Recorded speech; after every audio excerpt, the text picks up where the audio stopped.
everybody, and welcome to this edition of HCAM Sports Talk. I'm your host, Tom Nappy. And on today's edition of HCAM Sports Talk, we have some of the latest Hiller happenings, plus some of the latest TVL happenings. Don't forget, we have our show TVL Sportsnet, which you can catch airing on a local Tri-Valley League station around you. And we're going to give you a sneak peek on some of the latest TVL happenings and some of the things that you can see coming up on the new editions of TVL Sportsnet. I want to remind everybody that each week, me and the guys on this show, Morgan Donahue, Jared Keene, Steve Watson, Andy Barron, we do our NFL picks on a weekly basis.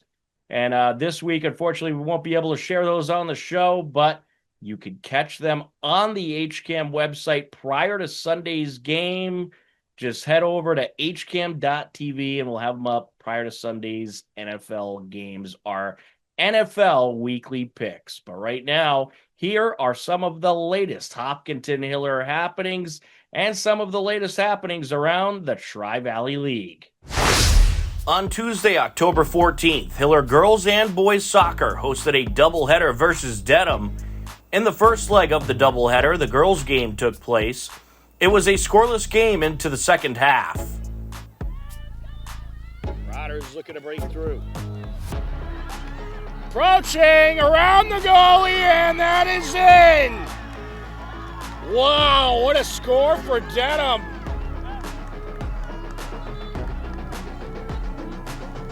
And that was number 16, Emily Bonsall, with the score. Dedham strikes at just over 12 minutes left in the game. Would Hopkinton respond? Play, throwing Hillers. Clark on the entry. Sit in. Along the top of the box. There's a shot. Oh! Goal,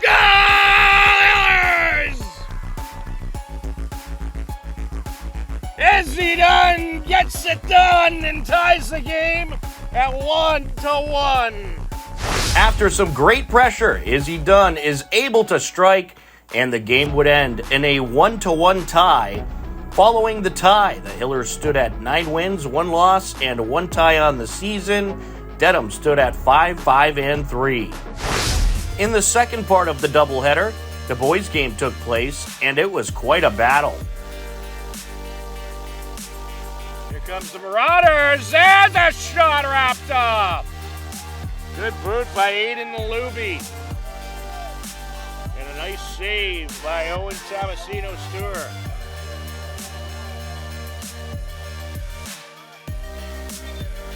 And it looks like OTS might be a little shook up. We have a nice spot for this. Just under 8 minutes left. Ball placed right on the edge of the box. Landon Van Buren set to take it.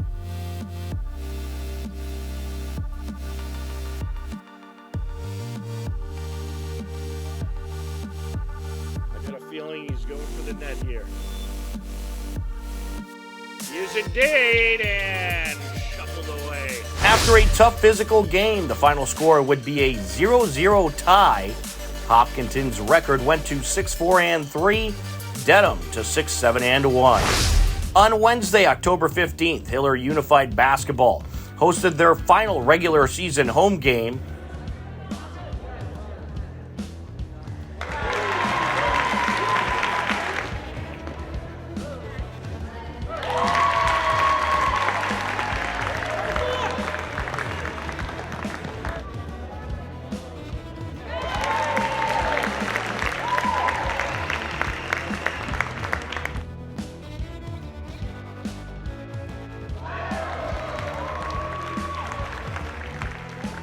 After a well-fought-out game, Hopkinton pulled off the win in their regular season home finale.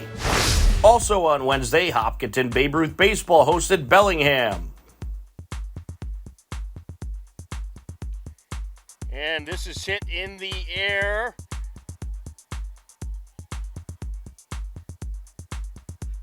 And that is a fair ball. So another base hit for Eli Marshall. and he drives in a run. And it's now runners on first and third. Correction, actually 2 runs scored there. A 9-4 game. So a 2 RBI hit. And now they got the runner at third and a pickle. The tag. Oh, they sent that other runner home. So, wow. They try to get the runner off of second base.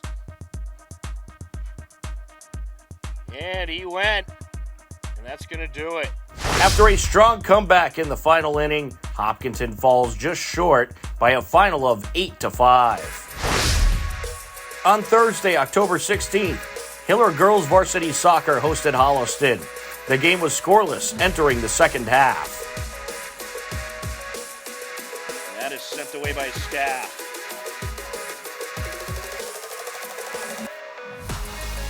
Here they come up the middle. Ayla Chase airs it out. Oh, just by Natalie Briscoe. Along the near side, trying to rush in the boot. And that is it! Goal! Natalie Briscoe goes the distance. What a boot that was. And I believe it took a bounce in front of the net. And I'm looking at the 10-second delay. It was actually off a Holliston athlete. Lily Clark set to take it from the far side.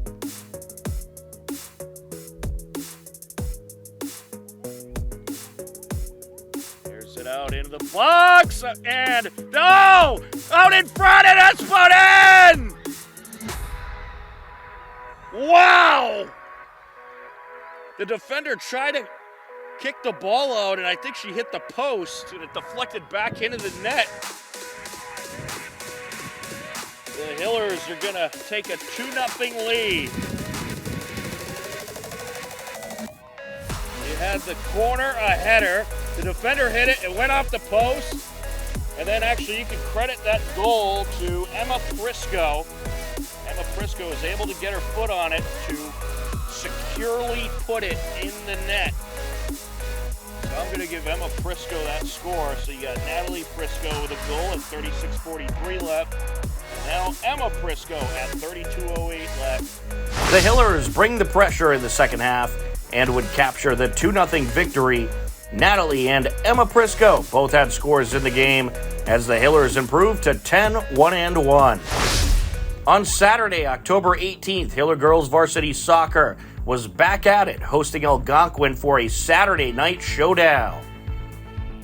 Here we go. Booming kick, and it is wrapped up. Good save by L&I. Airs it out, and off the keeper, and then she wraps it up just in the nick of time. It was a scoreless game heading into the second half. Let's go. Nice feed by Ayla. Briscoe looking for the shot, and there it is! Natalie Briscoe makes it a 1-0 game. A beauty of a move by the defender, and a tremendous shot, and the Hillers have struck first. I'll tell you, this Algonquin team, they're not going away. They are quite a physical team. Out in front, and it's in. It dropped right in front of Ella Timmons, and she was just able to get a piece of the ball with her body and deflect it into the net and tie this game up at 1 apiece. That was an absolute beauty of a corner. Hopkinton looking to respond here. Natalie Briscoe sends it over to Chow. Chow looking for Briscoe along the sideline. Able to get to it. Here's Colleran.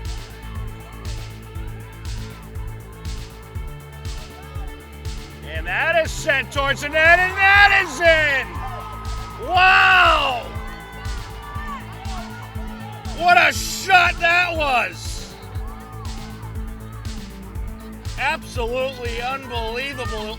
So it was Chow sending it back to Colleran, and then Colleran and gets around the defender. Ball's deflected, and then Natalie Presco lets it rip and finds the right side of the net. Unreal. Natalie Prisco responds just over 30 seconds after the Algonquin goal to put the Hillers back on top, and they would never look back, taking the 2-1 win over a good Algonquin team and improving to 11-1-1 on the season. On Monday, October 6th, Hiller Girls Volleyball hosted Dedham and raised money to fight cancer with their annual Dig Pink game. Steve Sweetapple and Matt Clancy on the call. Dig Pink event as part of the Side Out Foundation, raising money for breast cancer awareness, actually cancer awareness all around. And last year they raised a little over $6,700, which was a record for the event. And Coach Sweetapple's hoping to break that tonight.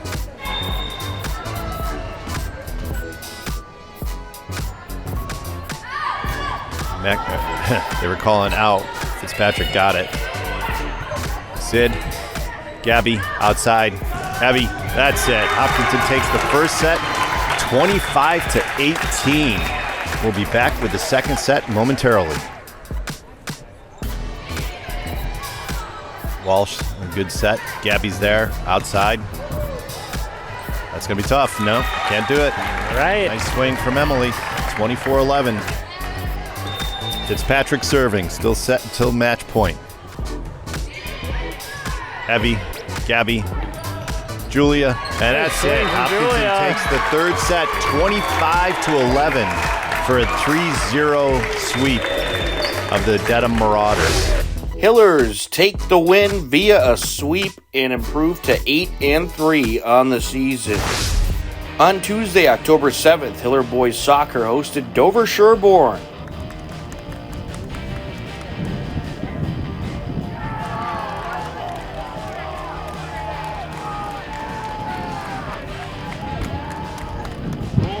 Dover Sherborne, that was number 8, William Sarhati. And that score comes at 22:53 left to go in the first half.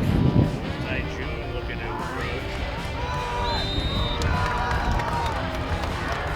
And we're going to get a penalty kick for Dover Sherborne. And he is going to hit.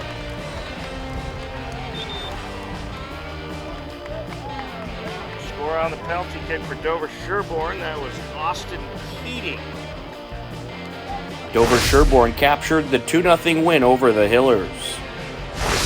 On Wednesday, October 8th, Hiller Field Hockey hosted Dedham for their senior night game. That is sent up, driving upfield. Finnegan takes it, makes it! Mary Finnegan strikes off a pass from Avery, Quebec, and the Hillers take the 1-0 lead. That occurs at 9:39 left to go in the first quarter. Just a great feed. Mary Finnegan.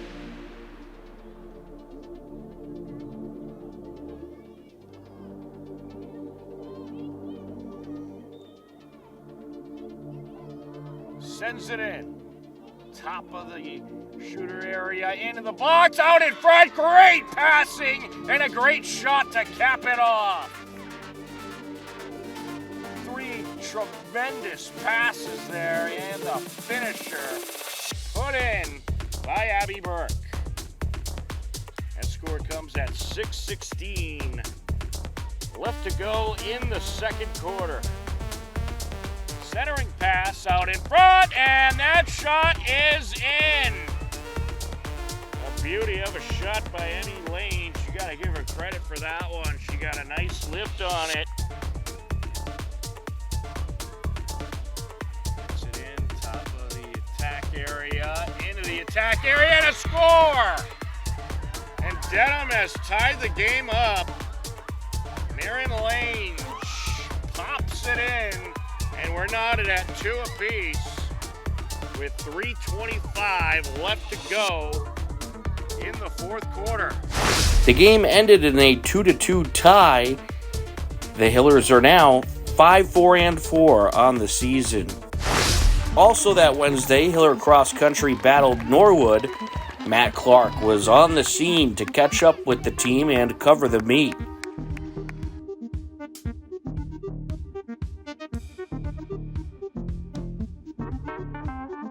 Hopkinton Boys Cross Country improved to 5-0 with a 15-50 win. The Hiller Girls Cross Country team improved to 3-2 with a 21-40 win.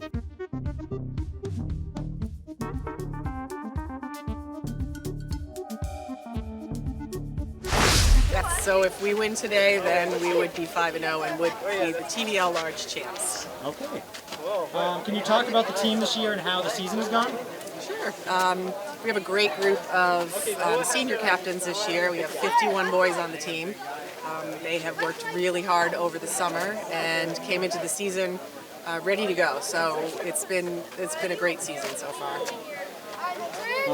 And can you tell us about your captains this year? Yes, we have 3 captains, Darian Leo, Gavin Scott, and Sean Finnegan. I've coached them since they were in middle school, so it's pretty exciting for me to see them come all the way up to graduating, and they've been awesome this year. It's gone pretty well. We have a fairly young team. We only have a couple of seniors, and we have had a fair amount of illness going around, so we haven't had our full team race yet, really. So we're looking forward to seeing what we can get, how we can do at the end of the season once everybody's fully healthy. Okay, thank you. You mentioned that it's a bit of a younger team this year with a lot of seniors graduating last year. How has this team worked together throughout the season? They've been doing well, I think, figuring things out, figuring out what the packs are.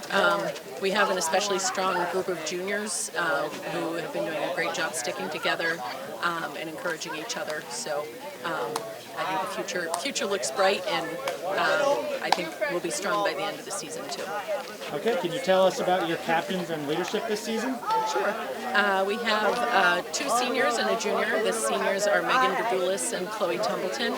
And then we have a junior, Wafia Saida, and they've been keeping everyone together, leading from the front. Megan has had a few health issues. She raced for the first time last week, and then she's getting ready to run full strength soon. We've been holding her back a little bit. And Chloe's been our top runner in every meet that she's been able to run. She had some issues at the beginning of the season too, non-running related. And Wafia's also been sick. So unfortunately I don't think we've had all 3 of them healthy at the same time yet. But they've been doing the best they can with when they've been able to be there. Okay, thank you. One last question. You have Norwood today and the all TVL meet coming up. What are the goals of this team for the remainder of the season? I think we'd like to close out the season strong. Westwood has an incredibly strong team, and Holliston also has a strong team this year. We got beaten by both Ashland. We just squeaked by 1 point last week. So there are some very strong teams, and also in the small schools, Dover-Sherburne is especially strong. So we'll just be looking to place as high as we can there. Hopefully not have any more teams ahead of us, maybe be a little closer to Holliston. Holliston, we were without 2 of our top runners, so they have a very strong team, so we'll see if we can get close, possibly beat them if we have a really good day, and get as close as we can to Westwood. And just for development, just having all of the athletes improving throughout the season. Many of them have run on the Rentham course where TVL is before, so we always track personal bests. In cross country, it's a little bit difficult to do because every course is different, so we only do it course to course. So since they've run it Rentham before, we'll be able to track that and see how they've improved from last year, which is always good for them to see their hard work pay off. I think the season's been going really well. This is my second year on the team, so I've seen so much improvement from the first year, which is really one of the most important parts of running cross country. And definitely getting to bond with the new freshmen has been a really amazing part of this season. Yeah, me as well. Jumping off of that, it's been a really great season. I've watched everyone really improve since the first week, and I think it's going to be a great last dual meet. And yeah, I'm just really proud of the team. Yeah, we lost a lot of really talented seniors this year, so it's been really cool to see everyone else on the team step up and become varsity scoring members. Okay, awesome. Do you have any goals or anything you would personally like to achieve, or anything you want to see this team achieve this season? Just to have a fun season. Last season of cross country is mainly my goal.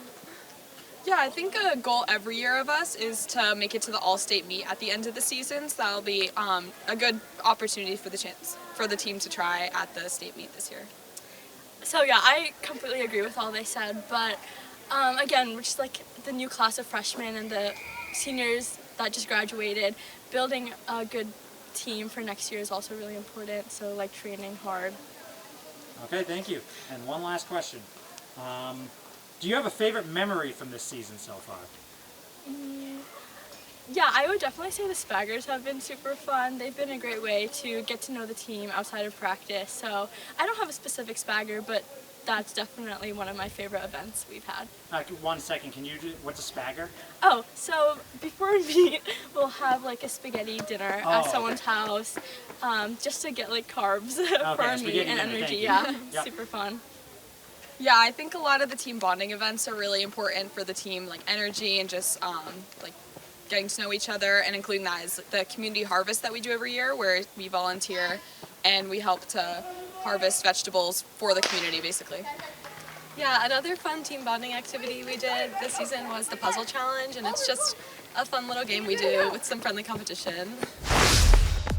On Thursday, October 9th, Hiller Girls Varsity Soccer hosted Medway and struck in the first half from long distance.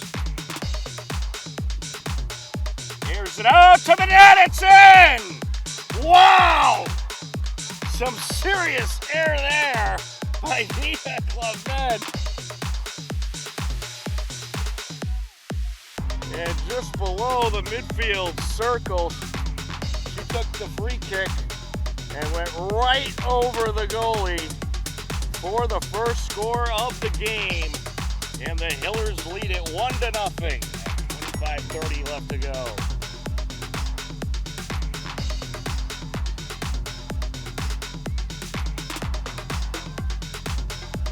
Sent flying.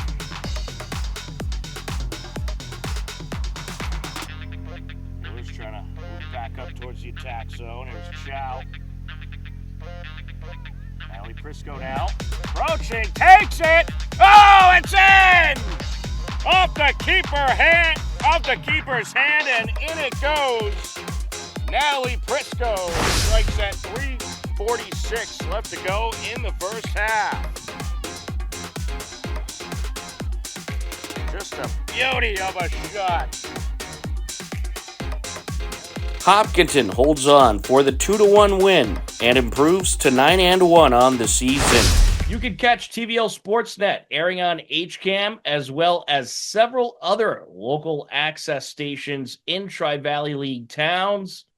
And right now we're going to show you some of the latest TVL happenings, and you'll get a sneak peek at some of the things coming up on TVL Sportsnet. Week 7 football, the 3-2 Holliston Panthers hosted the 4-1 Ashland Clockers in a game that could perhaps determine the TVL large title. Clockers got their run game going early and often.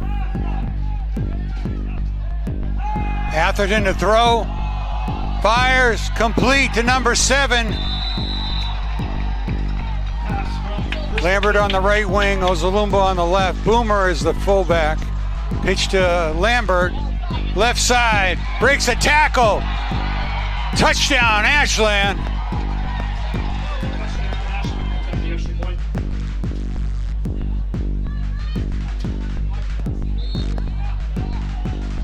Extra point is good. Brodsky to punt for the Holliston team. He gets a high one off. Fair catch called by Ozalumba, and the Clockers will start at their own 45-yard line. Ozalumba, right side. Pile moves forward, a helmet's lost. So 1st and 10 from the Panther 28. Atherton under center. Inside handoff to Ozalumba, he's gone! Touchdown, Clockers. So Ashland with a little bit of a change up there, scores with 47 seconds left. Extra point is good. In this offense, you got to contain the outsides and you got to tackle. Ozalumba on the jet play. Tackle by Flannery, but not after he picks up a first down. We no need to with a 2-score lead. No. Atherton takes it on the sneak. Bounces outside. Lambert on the right. Atherton to Lambert. Just picking his spots inside the 15-yard line. Ozalumba on the right side. Touchdown, Clockers. Games here. Yeah, and it's, you know. Extra point is up and good. And to continue your point, Tom, you know, it's the defense that really has been carrying the ball club a lot. Brodsky's punt. Nice punt. And a bounce at the 50. Oh, don't let it come back, boys. Attaboy. Ozalumba back. Atherton forward on the quarterback keep. 1st and 10 from the 35-yard line of the Panthers. Atherton hands it inside to Lambert. He breaks through. Dragged down by Brannigan. Holliston's just going to stop him. Atherton on the quarterback sneak.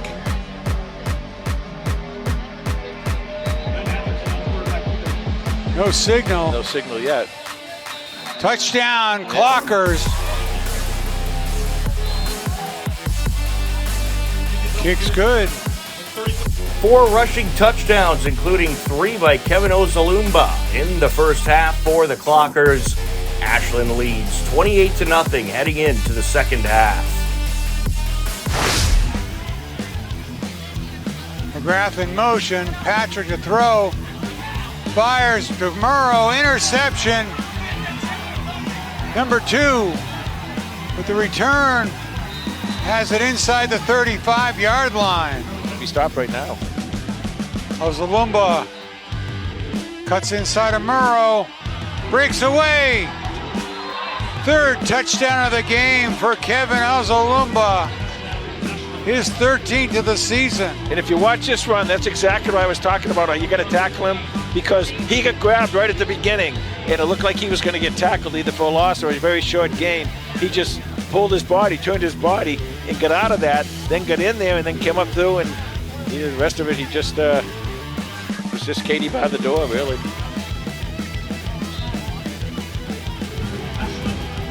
The Clockers would end up getting the dominant 42-13 win